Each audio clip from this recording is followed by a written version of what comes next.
পৃথিবীর জমিনের মধ্যে যতগুলো নবী রাসূল দুনিয়ার মধ্যে এসেছেন, মাত্র 2 জন নবী ব্যতীত সমস্ত নবীরাই তাদের উম্মত দ্বারা নির্যাতিত হয়েছেন। একজন হলেন নবী সুলাইমান আলাইহিস সালাম, যিনি ছিলেন বাদশাহ। তাকে নির্যাতন করবে কে? অপরজন ছিলেন হযরত আদম আলাইহিস সালাম। আদম আলাইহিস সালামের পূর্বে কোনো নবী ছিল না, তাকে নির্যাতন, আদম আলাইহিস সালামের পূর্বে কোনো মানুষই ছিল না, তাকে নির্যাতন করবে কে? আল্লাহ রাব্বুল আলামিন নবী সুলাইমান আলাইহিস সালামকে আল্লাহ রাব্বুল আলামিন একটা ফেলেন দান করেছেন, বর্তমান জমানার ফেলেন। আর ওই সময় নবী সুলাইমান আলাইহিস সালামের ফেলেনের মধ্যে পার্থক্য আছে না নাই? আরো জোরে বলেন, আছে না নাই? আল্লাহ রাব্বুল আলামিন নবী সুলাইমান আলাইহিস সালামকে একটা ফেলেন দান করেছেন। বর্তমান জমানার ফেলেনের মধ্যে ওই সমানার ফেলেনের মধ্যে পার্থক্য রয়েছে। বর্তমান জমানা ফেলেনের জন্য একটা ইঞ্জিনের প্রয়োজন। ইঞ্জিনটাকে চালনা করার জন্য পেট্রোল মোবিলের প্রয়োজন আছে না নাই? আরো জোরে বলেন, আছে না নাই? আবার এই প্লেনটা চালানোর জন্য একজন পাইলটের প্রয়োজন আছে না নাই? আবার এই প্লেনটা যখন ল্যান্ড করবে, দুনিয়ার জমিনের মধ্যে নামবে, জমিনের মধ্যে নামার জন্য একটা এয়ারপোর্টের প্রয়োজন আছে না নাই? আল্লাহ রাব্বুল আলামিন নবী সুলাইমান আলাইহিস সালামকে একটা প্লেন দান করলেন। ওই প্লেনে চড়ে নবী সুলাইমান আলাইহিস সালাম তামাম দুনিয়ার মধ্যে ভ্রমণ করতেন। তামাম দুনিয়ার মধ্যে নবী সুলাইমান আলাইহিস সালাম ভ্রমণ করতেন। কোন রকমের ইঞ্জিনের প্রয়োজন ছিল না, কোন রকমের তেল মোবিলের প্রয়োজন ছিল না, পেট্রোলের প্রয়োজন ছিল না। আবার কোন রকমের প্লেনটা চালানোর জন্য কোন রকমের পাইলটের কোনো দরকার ছিল না। আবার নবী সুলাইমান আলাইহিস সালাম তামাম দুনিয়া ভ্রমণ করার পর নবী সুলাইমান আলাইহিস সালাম যেখানে ইচ্ছা সেখানেই নেমে যাইতেন। কোন রকমের এয়ারপোর্টের কোনো প্রয়োজন ছিল না। আল্লাহ রাব্বুল আলামিন নবী সুলাইমান আলাইহিস সালামকে বশ্যতা স্বীকার করাইলেন। সমস্ত প্রাণীদেরকে নবী সুলাইমান আলাইহিস সালাম সমস্ত প্রাণীদের ভাষা বুঝতেন। ভাষা যদি না বুঝেন তাহলে তিনি বাদশা তাদের বিচার আচার কিভাবে করবেন, তাদের দুঃখ দরদগুলো কিভাবে বুঝবেন?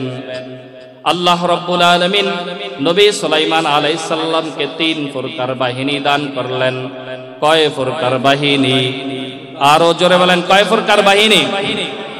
3 প্রকার বাহিনী নবী সুলাইমান আলাইহিস সালামকে দান করলেন।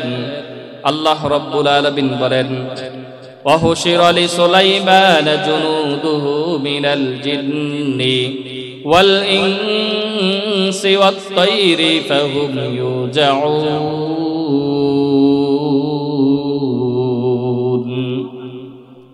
আল্লাহ রাব্বুল আলামিন বলেন, আমি নবী সুলাইমান আলাইহিস সালামকে 3 প্রকার বাহিনী দান করেছি। এক প্রকার বাহিনী হলো মিনাল জিন্নি, জিনদের মধ্য থেকে। আরেক প্রকার বাহিনী হলো আল ইনসি, মানুষদের মধ্য থেকে। আরেক প্রকার বাহিনী হলো আত-তায়রি, পাখিদের মধ্য থেকে। এই 3 প্রকার বাহিনীকে নবী সুলাইমান আলাইহিস সালাম আল্লাহ রাব্বুল আলামিন দান করলেন। নবী সুলাইমান আলাইহিস সালাম সফরের মধ্যে যাবেন। 3 প্রকার বাহিনীকে নবী সুলাইমান আলাইহিস সালাম ডাকলেন। ডাকার পর দেখবেন বাহিনীরা যখন প্রিপারেশন নেয়, যখন বাহিনীরা দাঁড়ায়, একসাথে দাঁড়ায়, যখন পা ফেলে আবার একসাথে ফেলে, যখন পা উঠায় তখনও দেখবেন একসাথে উঠায়, ঠিক কিনা? নবী সুলাইমান আলাইহিস সালাম 3 প্রকারের বাহিনীকে ডাক দিলেন। 3 প্রকারের বাহিনী হাজির হলো। তিন প্রকার বাহিনী, জিনরা জিনদের পজিশন নিলেন, মানুষরা মানুষের পজিশন নিলেন, ফাকিরা ফাকিদের পজিশন নিলেন। অমনি নবী সুলাইমান আলাইহিস সালাম প্লেনে চড়ে রওনা দিয়ে গেলেন এমন একটা এলাকায়, যেই এলাকার মধ্যে মানুষের কোনো বসবাস নাই।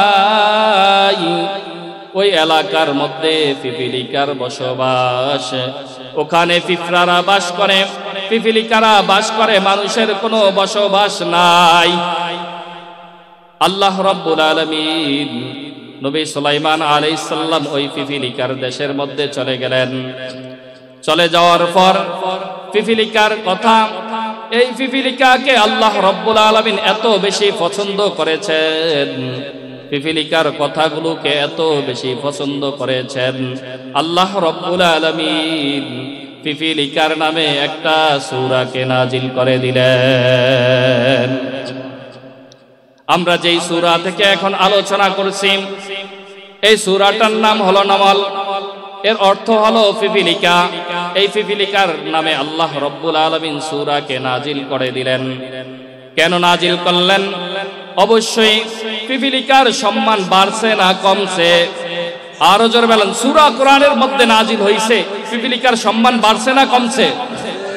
আল্লাহ রাব্বুল আলামিন পিপিলিকার কথাকে এমন সুন্দর পছন্দ করলেন যে এমন কিছু গুণ পিপিলিকার মধ্যে রয়েছে, এই গুণগুলো যদি মানুষের মধ্যে থাকে, আল্লাহ রাব্বুল আলামিন মানুষদেরকেও এই গুণ থাকার কারণে জান্নাত দিয়ে দিবেন। পিপিলিকার কথাকে আল্লাহ রাব্বুল আলামিন পছন্দ করলেন। শুধু তাই না, এই পিপিলিকা যখন পিপিলিকার দেশের মধ্যে গেলেন, মানুষের মধ্যে যেমন প্রধানমন্ত্রী রয়েছে, খাদ্যমন্ত্রী রয়েছে, অর্থমন্ত্রী রয়েছে, পিপিলিকারও একজন প্রধান আছে, পিপিলিকারও একজন প্রধান রয়েছে, সে হলো মহিলা পিপিলিকা। যখন নবী সুলাইমান আলাইহিস সালাম তার বিশাল বাহিনী নিয়ে যখন পিপিলিকার দেশের মধ্যে চলে গেলেন, পিপিলিকার দেশের মধ্যে যাওয়ার পর পিপিলিকার প্রধান হলো রানী পিপিলিকা। তিনি ডাক দিয়ে বলতেছেন, হাত্তা ইযা আতাউ আলা ওয়াদিন নামলি قالت نملة يا أيها النمل ادخلوا مساكنكم لا يهتمنكم سليمان وجنوده وهم لا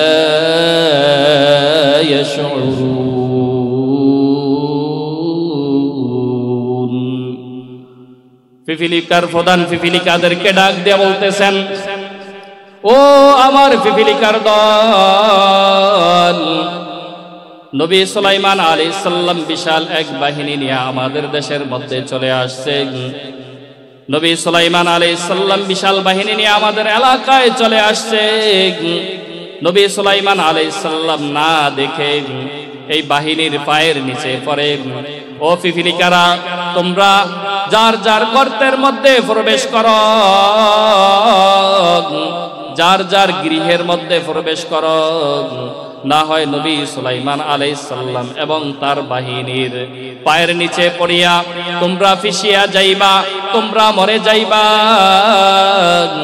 ও আমার স্বজাতি, ও আমার পিপিলিকার জাতি, তোমরা আমি যে আদেশ করেছি তোমরা তোমাদের গর্তের মধ্যে ঢুকে পড়ো, আমার আদেশ পালন করো, তাহলে নিরাপদ থাকতে পারবা।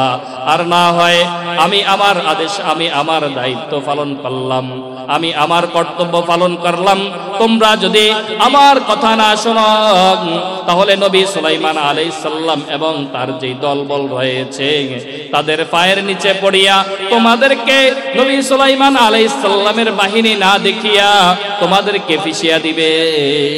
সুতরাং তোমরা, আমি আমার দায়িত্ব পালন করলাম, এবার তোমাদের ইচ্ছা, তোমরা যাইবা কি যাইবা না, গর্তের মধ্যে ঢুকবা কি ঢুকবা না, আমি আমার দায়িত্ব পালন করলাম। আল্লাহ রাব্বুল আলামিন পিপিলিকার এই ভাষণটা এত বেশি আল্লাহ রাব্বুল আলামিনের কাছে পছন্দ হয়েছে, আমরা মানুষ হইয়া মানুষের সাথে বেঈমানি করি কি করি না? আরো জোরে বলেন, করি কি করি না? আমরা মানুষ হয়ে মানুষের সাথে বেঈমানি করি। মানুষ অন্যান্য পশুদের সাথে বেঈমানি করে না, মানুষ মানুষের সাথেই বেঈমানি করে। এই জন্য পিপিলিকার প্রধান মহিলা পিপিলিকা তার জাতির প্রতি সদরদ দেখাইলেন যে তার জাতির সাথে সে বেঈমানি করে নাই। এই জন্য আল্লাহ রাব্বুল আলামিন এই পিপিলিকার ভাষণটাকে পছন্দ করলেন। পছন্দ কইরা আল্লাহ রাব্বুল আলামিন নবী সুলাইমানের কান পর্যন্ত পিপিলিকার ভাষণটাকে পৌঁছায়া দিলেন। নবী সুলাইমান আলাইহিস সালামের কানে যখন পিপিলিকার ভাষণটাকে আল্লাহ রাব্বুল আলামিন নবী সুলাইমান আলাইহিস সালামের কান পর্যন্ত পৌঁছাইলেন,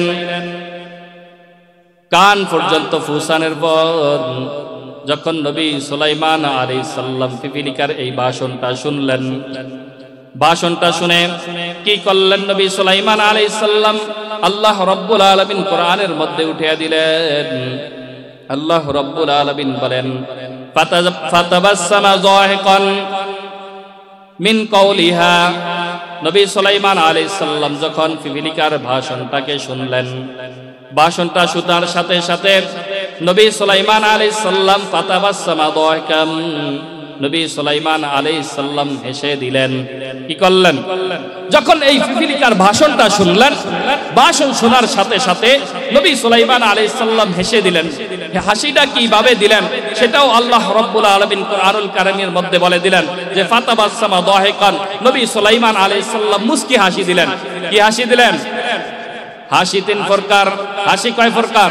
নবী সুলাইমান আলাইহিস সালাম বলা শুরু করলেন, قال ربي أوزعني أن أشكرك نعمتك التي أنعمت علي وعلى والدي أن أعمل صالحا ترضاه أدخلني برحمتك في عبادك الصالحين। নবী সুলাইমান আলাইহিস সালামকে এই যে পিপিলিকার এই ভাষণটা নবী সুলাইমান আলাইহিস সালামের কান পর্যন্ত পৌঁছায়া দিলেন কে? আরো জোরে বলেন কে? আল্লাহ তাআলা যে নবী সুলাইমান আলাইহিস সালামের কান পর্যন্ত পিপিলিকার ভাষণটাকে পৌঁছায়া দিলেন। এই জন্য নবী সুলাইমান আলাইহিস সালাম ডাক দিয়ে আল্লাহ রাব্বুল আলামিনের কাছে শুকরিয়া আদায় করতেছে, ও আল্লাহ, তুমি আমাকে এত অসংখ্য নেয়ামত দান করেছ, তুমি আমাকে তৌফিক দাও, যেই সমস্ত নেয়ামতগুলো আমাকে দিয়েছ, আমার পরিবার পরিজনকে যেই সমস্ত নেয়ামতগুলো দিয়েছ, ওই সমস্ত নেয়ামতগুলো শুকরিয়া আদায় করার মতো আমাকে তৌফিক দিবা। এমন তৌফিক আমাকে দিয়ে দাও ও আল্লাহ, এই সমস্ত নেয়ামতের শুকরিয়া আদায় করার মতো তৌফিক আমাকে দিয়ে দাও। দেখেন, আমরা মনে করি যে মনে হয় যে আমরা ইবাদত বন্দেগী করলেই আল্লাহ তাআলার কাছে কবুল হয়ে যায়। বিষয়টা কি এমন? বিষয়টা এমন না। দেখেন, ইব্রাহিম আলাইহিস সালাম, ইসমাঈল আলাইহিস সালাম যখন আল্লাহর ঘরকে নির্মাণ করলেন, ঘর নির্মাণ করার পর আল্লাহ রাব্বুল আলামিনের কাছে দোয়া করলেন, রব্বানা তাকাব্বাল মিন্না ইন্নাকা আনতাস সামিউল আলিম। ও আল্লাহ, আমরা আমাদের দায়িত্ব পালন করলাম। আল্লাহ, তোমার ঘর নির্মাণ করেছি, আল্লাহ তোমার ঘর নির্মাণ করেছি, তুমি কবুল করে না। দেখেন, আল্লাহ তাআলার দরবারে যদি কবুল হয় লাভ আছে না নাই? আরো জোরে বলেন, আছে না নাই? যদি কবুল হয় লাভ আছে, যদি আমি আমল করলাম কবুল হয় নাই, সেটা আল্লাহ রাব্বুল আলামিনের কাছে কোনো দাম নাই।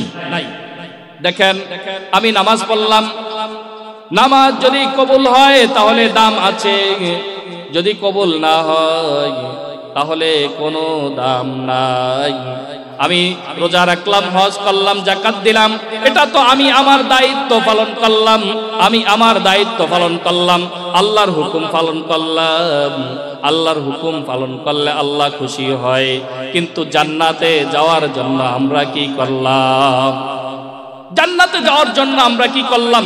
দেখেন আল্লাহ তাআলা, আমি আমল করলাম, আল্লাহর হুকুম পালন করার জন্য কি করলাম? কিছুই তো করলাম না। জান্নাতে যাওয়ার জন্য কি করলাম? কিছুই তো করলাম না। জান্নাতে যাওয়ার জন্য নামাজ পড়ছি, আল্লাহ তাআলার হুকুম আদায় করছি, আল্লাহ হুকুম আদায় করছি, খুশি হয়েছে আল্লাহ। কিন্তু জান্নাতে যাওয়ার জন্য কি করলাম?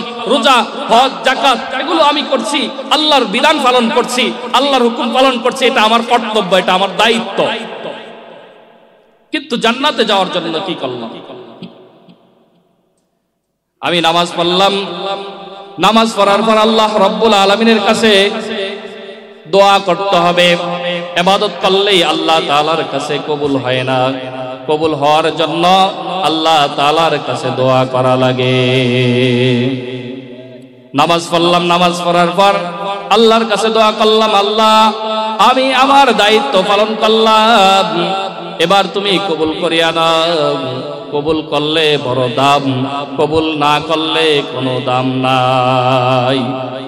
আমি যেই কোনো ইবাদতই করি না কেন, সেটা আল্লাহ রাব্বুল আলামিনের কাছে কবুল হইলে দাম আছে, কবুল না হইলে দাম নাই। এই জন্য যাই করি না কেন, আল্লাহ তাআলার কাছে কবুল হওয়ার জন্য দোয়া করতে হবে। কি করতে হবে? আল্লাহ তাআলার কাছে কবুল হওয়ার জন্য দোয়া করতে হবে। কবুল হইলে দাম আছে, আর কবুল না হইলে 1 টাকার দামও নাই। নবী করিম সাল্লাল্লাহু আলাইহি ওয়াসাল্লাম বনি ইসরাইলদের একটা ঘটনা উল্লেখ করে বলেন, বনি ইসরাইলের এক ব্যক্তি যখন মারা গেলেন, ওই ব্যক্তি দুনিয়ার মধ্যে 500 বছর ইবাদত করেছে। কত বছরের ইবাদত? আর জোরে কত বছরের ইবাদত? 500 বছর পর্যন্ত ইবাদত বندگی করলেন। করার পর নবী করিম সাল্লাল্লাহু আলাইহি ওয়াসাল্লাম বলেন, এই ব্যক্তি যখন মারা যাবে, এই ব্যক্তি মারা যাওয়ার পর আল্লাহ রাব্বুল আলামিন জিজ্ঞেস করবে যে বান্দা তুমি কি চাও? তখন এই ব্যক্তি বলবে, হে আল্লাহ, আমি দুনিয়ার মধ্যে 500 বছর পর্যন্ত ইবাদত করেছি, ও আল্লাহ আমি 500 বছর ইবাদতের বিনিময়ে আমি জান্নাত চাই। আল্লাহ রাব্বুল আলামিন ফেরেশতাদেরকে ডাক দিবেন, ও ফেরেশতারা, আমার এই বান্দা তো বুঝতে পারে নাই, আমার এই বান্দা তো বুঝতে পারে নাই, আমার এই বান্দাকে জাহান্নামের 70 মাইল দূর দিয়া নিয়ে একটা ঘুরান দিয়া নিয়ে আসো। যখন ফেরেশতারা এই ব্যক্তিকে জাহান্নামের 70 মাইল দূর দিয়া ঘুরান দিয়া নিয়ে আসবে, আল্লাহ রাব্বুল আলামিন 70 মাইল ঘুরান দিয়া নিয়ে আসার পর এই ব্যক্তি এত বিপুল পরিমাণ পিপাসা লাগবে, এই ব্যক্তি পানি পানি কইরা চিল্লাইতে থাকবে যে আমাকে পানি দাও, আমাকে পানি দাও, আমাকে পানি দাও। আল্লাহ রাব্বুল আলামিন একজন ফেরেশতাকে পাঠিয়ে দিবেন, ও ফেরেশতা যাও পানি নিয়ে যাও। ফেরেশতা যখন পানি নিয়ে আসবে, তখন বনি ইসরাইলের ওই ব্যক্তি দূর থেকে দেখবে, দেখা বলবে, দৌড়ে যাবে সেখানে ফেরেশতার কাছে গিয়ে বলবে যে ভাই আমাকে একটু পানি দাও। ফেরেশতা বলবে, আমি তো পানি বিক্রি করতেছি, তোমার কাছে কি টাকা আছে নাকি? তুমি কি পানি ক্রয় করতে পারবে নাকি? বনি ইসরাইলের ব্যক্তি বলবে, না, আমার কাছে তো কোনো টাকা নাই, লা ফুলুসুন ইনদি, আমার কাছে তো কোনো টাকা পয়সা নাই। ফেরেশতা বলবে, তোমার কাছে যদি কোনো টাকা পয়সা না থাকে, তাহলে তুমি নেকের বিনিময়ে আমার পানিকে ক্রয় করতে পারো, নেকের বিনিময়ে আমার পানি খাইতে পারো, আমার পানিকে পান করতে পারো। যখন ফেরেশতা এই কথা বলবে, বলার সাথে সাথে বনি ইসরাইলের ওই ব্যক্তি বলবে যে ভাই তোমার 1 গ্লাস পানির দাম কত? ফেরেশতা বলবে, আমার 1 গ্লাস পানির দাম হলো 500 বছরের ইবাদত। কত বছরের ইবাদত? 1 গ্লাস পানির দাম কত? দুনিয়ার মধ্যে আপনি আমি কত হাজার গ্লাস পানি পান করছি, হিসাব দিতে পারবেন? কথা বলেন না কেন? 1 গ্লাস পানির দাম যদি 500 বছরের ইবাদত হয়, আপনার মাত্র কয় বছর হইছে? কত বছর হইছে? এখনো তো এক গ্লাস পানি খাওয়ার মতো, এক গ্লাস পানি পান করার মতো ওই পরিমাণ নেক তো আপনি করতে পারেন না। তাহলে ফেরেশতা বলবে আমার এক গ্লাস পানির দাম হলো 500 বছরের ইবাদত। বনি ইসরাইলের ব্যক্তি এত বিপুল পরিমাণ পিপাসা লাগবে, পিপাসা লাগবে, এত বিপুল পরিমাণ পিপাসা লাগবে, পিপাসা লাগবে। ওই ব্যক্তি 500 বছরের ইবাদত দিয়া দিবে, দিয়া এক গ্লাস পানি পান করবে, তার সমস্ত নেক আমল শেষ হয়ে গেছে। এবার ঘুরতে থাকবে, বিভিন্ন দিকে যাইতে থাকবে, বিভিন্ন দিকে এবার যাইতে থাকবে, ঘুরতে থাকবে। আল্লাহ তাআলার কাছে বলবে এবার জাহান্নামে যাওয়ার ছাড়া তো আর কোনো উপযুক্ত না, কারণ তার সমস্ত নেক আমল শেষ হয়ে গেছে। আল্লাহ তাআলার কাছে স্লেন্ডার করবে যে আল্লাহ কিয়ামতের ময়দানে, কাল হাসরের ময়দানে তোমার দয়া ব্যতীত কেউ জান্নাতের মধ্যে যাইতে পারবে না। আল্লাহ তাআলার দয়া ব্যতীত কেউ জান্নাতের মধ্যে যাইতে পারবে না। এই জন্য নবী সুলাইমান আলাইহিস সালাম সেখানে এই কথাটাই বলতেছেন যে আল্লাহ আমাকে নেক আমল আমালা সালিহান, এমন নেক আমল করার মতো তৌফিক দাও যেই নেক আমল করলে তুমি খুশি হয়ে যাও। কি হয়ে যাও? আমালা সালিহান। ভালো কাজ তো বহুতই আছে, সব ভালো কাজ কিন্তু ভালো না। সব ভালো কাজ কি না? ভালো না। দেখেন এক যুবক বাসের মধ্যে উঠছে, উঠা সিটের মধ্যে বসে আছে। হঠাৎ করে একটা মেয়ে আসছে মতো দেখে সিটের পাশে দাঁড়ায় রয়েছে। ওই যুবকটা উঠা তাকে সিট দিস যে আফা আপনি এখানে বসেন। কিন্তু যখন বসছে, এই কাজটা তো ভালো কাজই করছে, যে যুবকটা উঠা গেল মহিলাকে বসতে দিছে, এই কাজটা ভালো কাজ না খারাপ কাজ? আরো জোরে বলেন, ভালো কাজ না খারাপ কাজ? ভালো কাজ তো ঠিকই করছে, কিন্তু কতক্ষণ পরে আবার জিজ্ঞেস করে যে আফা আপনার বাসা কোথায়, একটু মোবাইল নাম্বারটা একটু দিয়ে আসবে। বলে কি বলে না? বলে কি বলে না? কথা বলেন না কেন? তাহলে সব ভালো কাজ ভালো কাজ না। আল্লাহ রাব্বুল আলামিনকে নবী সুলাইমান আলাইহিস সালাম বলতেছেন আমালা সালিহান, আমালা সালিহান। আল্লাহ এমন ভালো কাজ করার মতো তৌফিক দাও যে ভালো কাজ করলে তুমি খুশি হয়ে যাও। ওয়াদখিলনি বিরহমাতিকা ফি ইবাদিকাস সালিহিন। এরপর নবী সুলাইমান আলাইহিস সালাম আল্লাহ রাব্বুল আলামিনকে বললেন ওয়াদখিলনি বিরহমাতিকা, হে আল্লাহ তুমি আমাকে জান্নাতি বান্দাদের অন্তর্ভুক্ত করে দাও, জান্নাতের বান্দাদের মধ্যে ঢুকিয়ে দাও। বিরহমাতিকা, তোমার রহমত দ্বারা। কিসের দ্বারা? না আমল দ্বারা? 500 বছরের আমল দ্বারা? আদখিলনি বিরহমাতিকা, হে আল্লাহ তুমি আমাকে তোমার রহমত দ্বারা জান্নাতি বান্দাদের অন্তর্ভুক্ত করে দাও। আদখিলনি বিরহমাতিকা, তোমার রহমত দ্বারা, তোমার দয়া দ্বারা আমাকে জান্নাতে বান্দাদের অন্তর্ভুক্ত করে দাও। নবী সুলাইমান আলাইহিস সালাম দোয়া করলেন। এই দোয়া পর পিপিলিকার ভাষণ শুনলেন। ভাষণ শোনার পর এই কথা নবী সুলাইমান আলাইহিস সালাম আল্লাহ রাব্বুল আলামিনের কাছে বললেন। এরপর নবী সুলাইমান আলাইহিস সালাম যেহেতু সফরের মধ্যে আছে, সফরের মধ্যে নবী সুলাইমান আলাইহিস সালাম তার যে 3 দল বাহিনী রয়েছে, কয় দল বাহিনী মনে আছে? 3 দল বাহিনী। আরো জোরে বলেন, মনে আছে? পাখিদের মধ্য থেকে এক দল, জিনদের মধ্য থেকে এক দল, মানুষদের মধ্য থেকে এক দল। নবী সুলাইমান আলাইহিস সালাম সর্বপ্রথম পাখিদের খোঁজ খবর নেওয়া শুরু করলেন। আল্লাহ রাব্বুল আলামিন বলেন وتفقد الطير فقال ما لي لا أرى الهدهد أم كان من الغائبين। নবী সুলাইমান আলাইহিস সালাম এরপর নবী সুলাইমান আলাইহিস সালাম তার 3 প্রকারের বাহিনীর খোঁজ খবর নেওয়া শুরু করলেন। 3 প্রকারের বাহিনীর যখন খোঁজ খবর নেওয়া শুরু করলেন, নবী সুলাইমান আলাইহিস সালাম সর্বপ্রথম পাখিদের মধ্য থেকে খোঁজ খবর নেওয়া শুরু করলেন। এখান থেকে শিক্ষা নেওয়া দরকার যে তিন প্রকার বাহিনীর মধ্যে সবচেয়ে সবল হলো জিন, এরপরে মাধ্যম হলো মানুষ, এরপরে সবচেয়ে দুর্বল হলো পাখি। নবী সুলাইমান আলাইহিস সালাম সর্বপ্রথম দুর্বল দিক থেকে খোঁজ খবর নেওয়া শুরু করলেন। আল্লাহ রাব্বুল আলামিন বুঝিয়ে দিলেন, নবী সুলাইমান আলাইহিস সালাম বুঝিয়ে দিলেন, তোমাদের মধ্যে যদি কেউ শাসক হয়, তোমাদের মধ্যে যদি সমাজের মধ্যে কর্তা হয়, তাহলে সে সর্বপ্রথম দুর্বলদের খোঁজ খবর আগে নিবে। কার খোঁজ খবর আগে নিবে? দুর্বলদের খোঁজ খবর আগে নিবে, এরপর মাধ্যম, এরপরে যারা সবল রয়েছে তাদের খোঁজ খবর নিবে। নবী সুলাইমান আলাইহিস সালাম সর্বপ্রথম ফাকিদের খোঁজ খবর নেওয়া শুরু করলেন। দেখেন, ফাকিদের মধ্য থেকে যখন খোঁজ খবর নেওয়া শুরু করলেন, আল্লাহ রাব্বুল আলামিন বলেন, আতাফাক্কাদাত তায়রা ফাকালা মা লি আলা আরাল হুদহুদ। নবী সুলাইমান আলাইহিস সালাম যখন ফাকিদের মধ্যে খোঁজ খবর নেওয়া শুরু করলেন, সর্বপ্রথম হুদহুদ ফাকির খোঁজ খবর নিলেন। কি ফাকির?